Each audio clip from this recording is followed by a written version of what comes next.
Back ಎಲ್ಲರೂ ಹೇಗಿದ್ದೆ ಚೆನ್ನಾಗಿತ್ತು ಅಂದ್ಕೊಂಡಿದ್ದು. ಇವತ್ತಿನ ಬ್ಲಾಗ್ ಏನಪ್ಪ ಅಂತ ಹೇಳಿದ್ರೆ, ಇವತ್ತು ನಮ್ಮ ಮನೆಗೆ ಇದು ಟ್ಯಾಂಕಿ ಕಟ್ಟಲಿ ಅಂತ ಮೇಸ್ತಿ ಬರ್ತಾ ಅಂತ ಹೇಳಿದರು ನಮ್ಮ ಪರಿಚಯದವರೇ.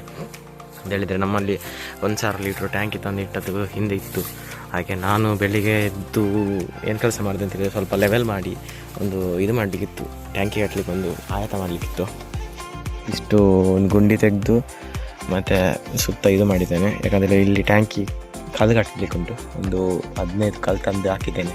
ಬೆಳಿಗ್ಗೆಯಿಂದ ಕೆಲಸ ಮಾಡಿ 15 ಕಲ್ಲು ತಂದು ಹಾಕಿದ್ದೇನೆ. ಮತ್ತು ಅದನ್ನು ಸ್ವಲ್ಪ ಕ್ಲೀನ್ ಮಾಡಿದೆ. ಮತ್ತು ಪೇಟೆಗೆ ಹೋಗಿ ಸಿಮೆಂಟ್ ತಂದೆ 25 kg ಅಂತೇಳಿದರೆ. ಫುಲ್ ಸಿಮೆಂಟ್ ತರುವಂತಿದ್ವಿ, ಬಟ್ ಅನ್ನ ಇರಲಿಲ್ಲ, ಹಾಗೆ ಗಾಡಿ ಇರಲಿಲ್ಲಲ್ಲ.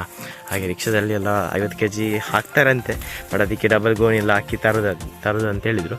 ಹಾಗೆ ನಾವು ಮತ್ತು ಅದರ ಬಗ್ಗೆ ಏನು ಮಾಡ್ಲಿಕ್ಕೆ ಹೋಗಲಿಲ್ಲ. ಹಾಗೆ ನಾವು 25 kg ತಂದ್ವಿ. ಮತ್ತು ಮುಂಚೆ ತಂದ ಒಂದು 50 kg ಇತ್ತು, ಅದು ಸ್ವಲ್ಪ ತೆಗೆದಷ್ಟೇ ಅದು ಗಟ್ಟಿಯಾಗಿತ್ತು. ಅದಕ್ಕೆ ಹೇಳಿದೆ 25 ಸಾಕಂತ. ಮತ್ತು ಯಾಕೆ ವೇಸ್ಟ್ ಮಾಡೋದು ಅಂತ, ತಂದಿಟ್ಟರೆ ವೇಸ್ಟ್ ಆಗುತ್ತೆ ಅಂತ ನಾವು 25 kg ಮಾತ್ರ ತಂದ್ವಿ. ಹಾಗೆ ಈ ಬ್ಲಾಗ್ ಇಷ್ಟ ಆಗಿದೆ, ಸಬ್ಸ್ಕ್ರೈಬ್ ಮಾಡಿ. ನಾನು ಟ್ಯಾಂಕಿ ಕಟ್ಟಿದ ಮೇಲೆ ಒಂದು ವೀಡಿಯೋ ಮಾಡ್ತೇನೆ. ಹಾಗೆ ಲೈಕ್ ಮಾಡಿ, ಸಬ್ಸ್ಕ್ರೈಬ್ ಮಾಡಿ, ಶೇರ್ ಮಾಡಿ. Love you guys.